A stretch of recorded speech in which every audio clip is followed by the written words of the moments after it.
what is it that we need to do in order to have this inner alchemy of transformation. And for me, it's fine tuning.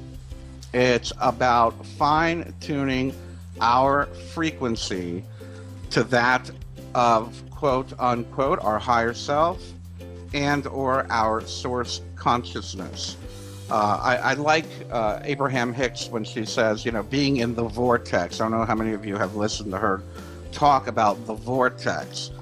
For me, that's fine-tuning our awareness and fine-tuning our energy and frequency to that of our higher self. Now, what is the higher self? The higher self is the infinite part of our being. It's beyond, it transcends the soul. For me, it transcends the soul. For me, it is a part of our consciousness that is all of our past lives, all of our future lives, and has a direct link to source consciousness. However you may define that as God, Goddess, Buddha, Allah, whatever it may be. But the higher self is that part that is in constant communication. The higher self is what we tap into when we're tapping into our intuition. The higher self is what we tap into when we're feeling those waves of energy, of love and transformation moving through us, where we get inspiration from. So the higher self is already in a frequency alignment with this source consciousness we're talking about. So the transformational alchemy that we need to do in order to achieve this is to fine-tune our regular waking state of consciousness and fine-tune it to align with that of our higher self. A great way of looking at it is, the higher self is an intermediary to God, to source, to goddess. And for us to be able to connect with that energy, we must do the work in order to fine-tune our frequency to align with the higher self frequency.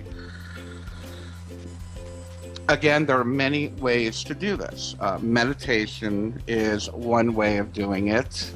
Yoga is one way of doing it. Ritual and ceremony is a way of doing it. But all of these things have one thing in common. And the one thing that all of these practices have, no matter what type of meditation you're doing, no matter what type of ceremony, ritual, yoga, diet, whatever it is that you're doing, the one thing they all have in common is that they're altering our state of consciousness at will. That sounds like a big effort to do, but it's really not. The idea of altering our state of consciousness at will in order to find that frequency that we can align with and remain in contact with our higher self is much easier than we give ourselves credit for. For example, meditation. Many people have this idea that meditation is, a monk sitting in the forest, not thinking, just in complete silence. Whereas meditation and altering your state of consciousness, and I'll probably use these words interchangeably, altering our state of consciousness is as simple as closing your eyes, taking a deep breath, filling your belly, and gently exhaling, and just focusing on your breath. Just by taking a deep breath in, closing our eyes, and focusing on our breath, we have immediately begun altering our state of consciousness.